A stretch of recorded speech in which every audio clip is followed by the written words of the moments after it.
지난 4.7 서울시장 재보궐선거 당시 지상파 방송 3사 출구조사 결과입니다. 20대 남성 72.5%가 국민의힘 오세훈 후보를 뽑았다고 응답했고, 더불어민주당 박영선 후보는 22.2%의 지지를 받는데 그쳤습니다.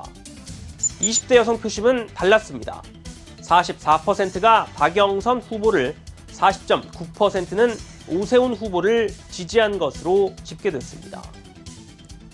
확연히 갈리는 이른바 2대남 2대녀 표심은 다른 여론조사 결과로도 확인할 수 있습니다. 여론조사 전문기관 갤럽의 4월 월간 통합자료를 보면 20대 남성의 정당 지지율은 국민의힘 25%, 더불어민주당 19%로 조사됐습니다. 반면 20대 여성의 경우 민주당을 지지한다는 응답이 33%로 8%에 그친 국민의힘 지지율보다 4배 이상 높게 나타났습니다. 그렇다면 대선을 10개월 앞두고 20대 청년 표심 공략에 여념이 없는 정치권에서는 이런 현상을 어떻게 해석하고 있을까요? 먼저 이 사안을 둘러싸고 논쟁을 이어가고 있는 두 사람, 국민의힘 당권 도전을 선언한 이준석 전 미래통합당 최고위원과 진중권 전 동양대 교수의 주장부터 보겠습니다. 20대 남성들이 정부 여당의 여성 중심 정책에 돌아선 결과라는 분석을 내놓은 이 전 최고위원의 진 전 교수는 이런 시각 자체가 남성 중심적인 편견이라고 맞서고 있습니다. 두 사람의 논쟁은 국민의힘으로까지 불똥이 튀는 모습입니다. 진 전 교수가 자신의 SNS에 이준석 전 최고위원의 이른바 여성 혐오를 용인하고 있다며 국민의힘을 향해 날을 세운 건데요. 관련 글에 거론된 국민의힘 김은혜 의원은 논의의 종착점은 청년 불공평 해소라며 분노를 부추기고 편가르기 하는 방식으로는 해결책을 찾을 수 없다고 밝히기도 했습니다. 당내 자성의 목소리도 나왔습니다. 우리 국민의힘이 지금까지 20대 여성의 생각을 제대로 들여다보지 못했고 20대 남성의 목소리를 충분히 경청한 적이 없다고 생각하게 되었습니다.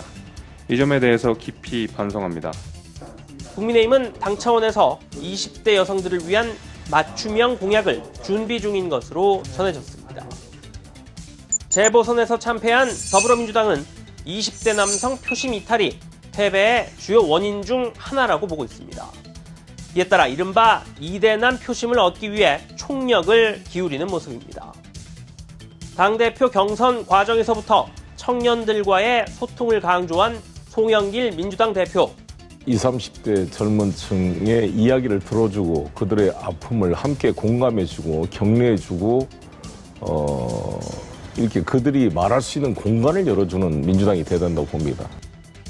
최근 민주당 초선 의원들이 마련한 20대 청년들과의 간담회 화상으로 참석해 코로나가 아니었다면 민주당이 촛불 집회 대상이었을 것이라는 쓴소리를 듣기도 했습니다.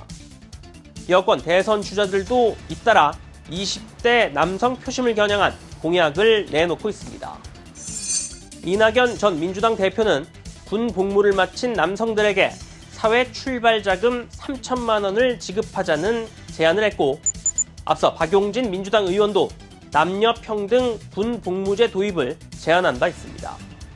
하지만 정치권의 땜질 처방식 표심 구애가 오히려 남성과 여성 간 갈등을 부추길 수 있다는 지적도 나옵니다. 성별 프레임에서 벗어나 다양한 측면을 고려한 청년 정책을 내놔야 한다는 겁니다. 젠더 문제를 표 머릿수로만 따져서는 결코 해법이 되지 못하고 차제에 튀어나온 모든 얘기를 정책적으로 수렴을 해서 내년 큰 선거에서 공론의 장으로 만들어야 할 책임이 정치권에 있습니다. 여야가 청년들의 마음을 얻기 위해 노력하는 것은 반가운 일입니다. 하지만 청년들이 직면한 어려움이 무엇인지를 제대로 파악하지 못한 채 표 계산에만 급급해 설익은 공약을 남발한다면 매서운 심판을 받을 수밖에 없다는 사실을 명심해야 할 것 같습니다. 지금까지 여의도 풍향기였습니다.